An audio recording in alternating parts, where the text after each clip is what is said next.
Nakatudang barasaan sa kapistahan ni San Juan Bautista. Liwat na ginibo sa man iba-ibang lugar sa Camarines Sur, makalihis ang 2 taon. Yan ang tinutukan live ni Jessica Kalinog. Jessica?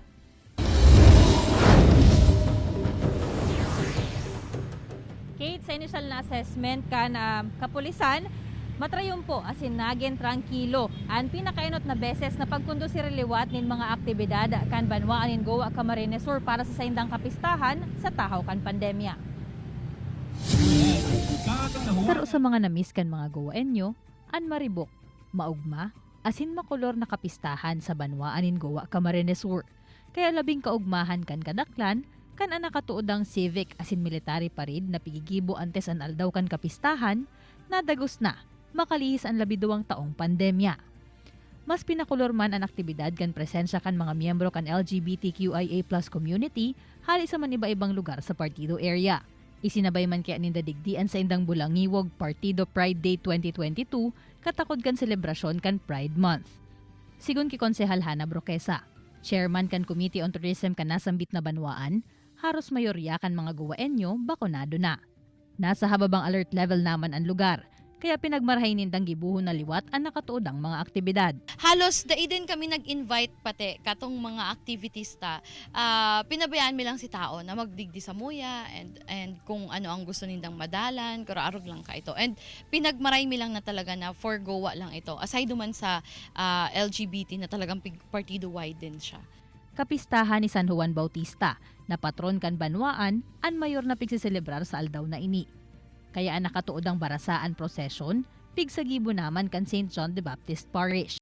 2 fire truck kan Goa Municipal Fire Station ang pigbendisyonan asin pigulaan in holy water. Ini ang ginamit na tubig, pansabwag sa mga nagpuprosesyon kay San Juan Bautista, palibot sa poblasyon hasta makabalik sa simbahan. Demi man po, tig-ubos-gabos na fire truck. So igwa po ka rin kaming mga naka-standby igdi. Kasi siyempre ang mandato mi is to suppress fire. And madali man pong mag-refill sa mga fire hydrants, makaskas man po yan. Sa kabilogan naging tranquilo asin matrayumpo man ang mga ginibong aktibidad durante kan kapistahan kan banwaan, sigun sa Goa Municipal Police Station. Pig-anticipate na po gaya ni dahil aram tamang baga na si mga tao garon nanali po sa mga aktibidades na arog po kani. Kaya po kita kapulisan tighandaan ta talaga. Tanganing dahil kita masurpresa or dahil kita ma-caught and flat-footed. Sa barangay Sabang sa Banwaan in Calabanga, Camarines Sur, pigsagibo man ang barasaan, kasabay kan selebrasyon kan kapistahan ni San Juan Bautista. Alagad ang mga residente sa pigaagihang kaharungan ang nagsasabwag din tubig sa mga kabali sa prosesyon. Ang barasaan tuyong kapistahan kan santo. Sarong representasyon kan ginibong pagbunyag ni San Juan Bautista ki Heso Kristo. Ngunyan, Kate, na nakapuon-puon na ang mga LGU sa pagkondusir liwat nin mga outdoor as in physical activities sa indang mga lugar, padagos indang naglalaom na lugod magdagos-dagos naman ang arog kaining mga oportunidad sa tahaw kan new normal. Kate? Jessica, ano ang naging estratehiya kan na PNP tanganing mamantinir ang pazi orden kan okasyon? Sa nasambit nga ni Kate, kan kapulisan o kan OIC, kan Goa MPS, pig-anticipate na ninda ang arog kaining pagruso kan mga tao. Hulita ini ang pinakainot na activity ninda kan kapistahan.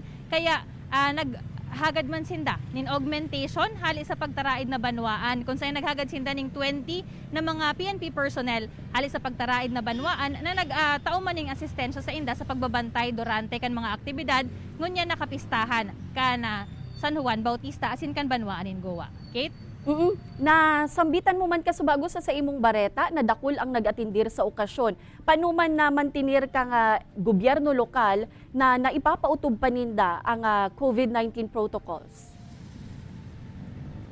Although, Kate, aminado man ang LGU na itong social distancing talagang nasakitan sinda na imantinir man giraray. Alagad, padagos man durante kan okasyon, kasin kan selebrasyon, padagos an sa indang pagpapagirumdom sa mga nagpartisipar, asin talagang pig-require ninda ang pagsulot nin face mask. Lalo na itong mga nagparticipate duman sa civic and military parade, naka-face mask man giraray sinda. Tanganing maobserbaran man giraray ang minimum public health standards. Kate? Jessica, ano na lang ang naging tabang tanganing maging organisado si okasyon ining barasaan sa pista ni San Juan Bautista? Arog nga ni Kate ka nasambit ka na mga opisyal na nakaulay ta kasubago. Miski sinda garo nalingaw naman kan mga dapat gibuhon. Huli nga nita 2 taon man na naprakasaraan arog ka ining aktibidad. Kaya talagang pig make sure ninda na harayo pa sa napig urulaya na ninda asin pig organisar nin maayos, nag-urulay sinda, pig tukawan talaga an magiging flow kan mga activity. Tanganing serto na magiging smooth man an pagkondusir kan mga aktibidad na iyon na nga ni inianagin resulta sigon sa PNP na nagin tranquilo asin matrayumpo man ang aktibidad. Kate? Alright, Jos Mabalos, Jessica.